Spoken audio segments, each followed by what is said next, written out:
We're going to review confidence intervals and predictive intervals by going through an exercise in STATA.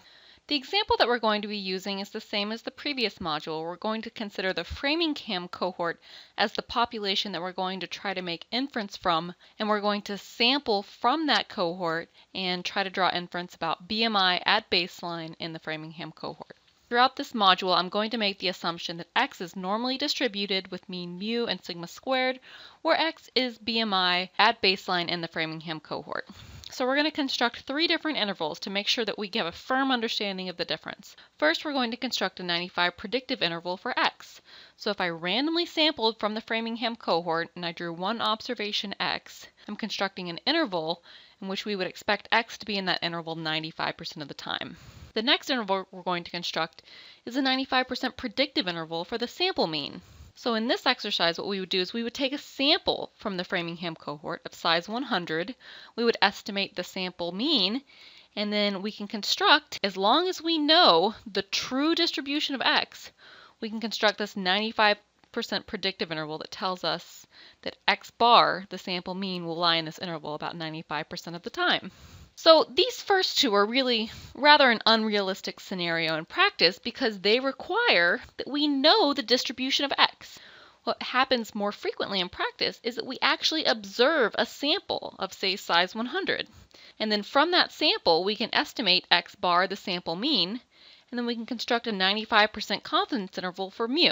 So we use our sample to make inference about the population mean mu.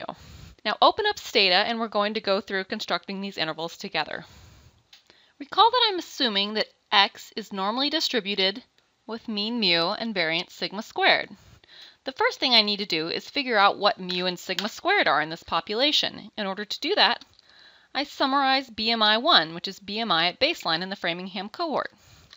And I find that mu is equal to 25.8, sigma, the standard deviation, is equal to 4.1. Now I want to construct a 95% predictive interval for X bar, my mean, when I take a sample of, say, size 100 from the Framingham cohort. We learned that this interval is mu plus or minus 1.96 times sigma over the square root of n. Now I end up with a tighter interval because now instead of only taking one observation, I'm taking a sample of size, say, 100 in this instance, and I'm averaging over those samples. So I end up with a tighter interval. Now let's calculate that interval in STATA. So I can use the exact same interval as before, but divide the standard deviation by the square root of 100.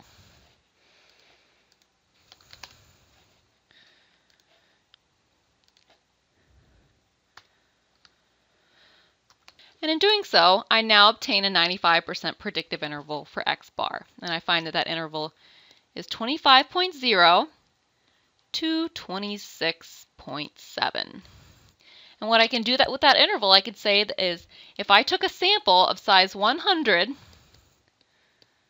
from the Framingham cohort and I calculated X bar, I know that X bar is going to lie in my predictive interval 95% of the time. So these examples that we've looked at, they're illustrative in that we understand the fact that when we take a sample, I can construct this interval that I expect my sample to lie in when I know something about the true population. In practice, remember what's really going to happen is that there's this big cohort, that's the Framingham cohort, and I don't observe my whole population, I just observe a sample. And I use that sample to give me a big picture about what's going on in the whole population. Namely, I want to estimate a mean mu. So the way that we infer what's going on in a sample, infer something about the population, the way we do that is through constructing a confidence interval. So take a sample of size 100 from the Framingham cohort by using the command sample 100, count. Now if I look at my data set, you can see that there's only 100 observations in there. And I'm going to summarize BMI again.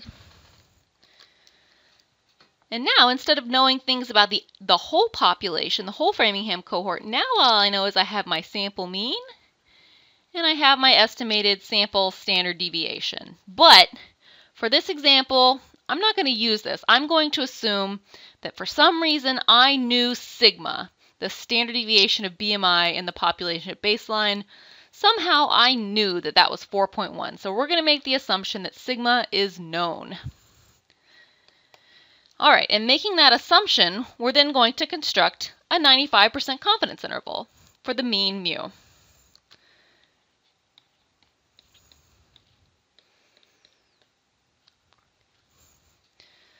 Now, the way that I construct a confidence interval is I take my sample mean x bar and do plus or minus 1.96 times sigma over the square root of n.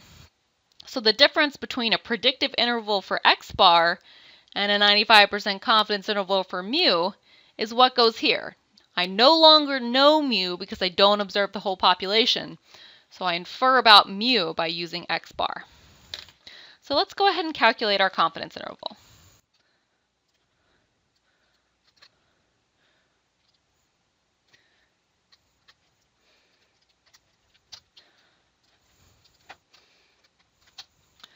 Okay, so I end up with a confidence interval that is 25.1 to 26.7.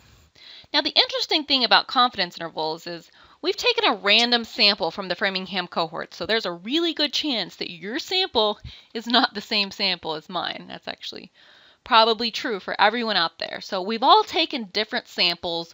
We all got different sample means x bar. And consequently, we're going to end up with different confidence intervals. So your confidence interval may not look exactly like my confidence interval, and that's okay. Now, what's the interpretation of this confidence interval, though? So what a confidence interval tells us is that if I went in and I repeatedly took samples of size 100 from the Framingham cohort, the confidence interval will contain the true population mean mu 95% of the time. Even though every time I randomly sample a sample of size 100, I'm going to get different confidence intervals, I know that that confidence interval is going to have mu in it 95% of the time. So it's very important to keep in mind this concept of repeated sampling and the interpretation of the confidence interval. When you're just learning statistics, it's not an intuitive concept at all. So I think taking the Framingham cohort as the true population and sampling from it can really help give you that intuition that you need to understand frequentist statistics and this idea of repeated sampling to obtain the interpretation of the confidence interval that we use in practice.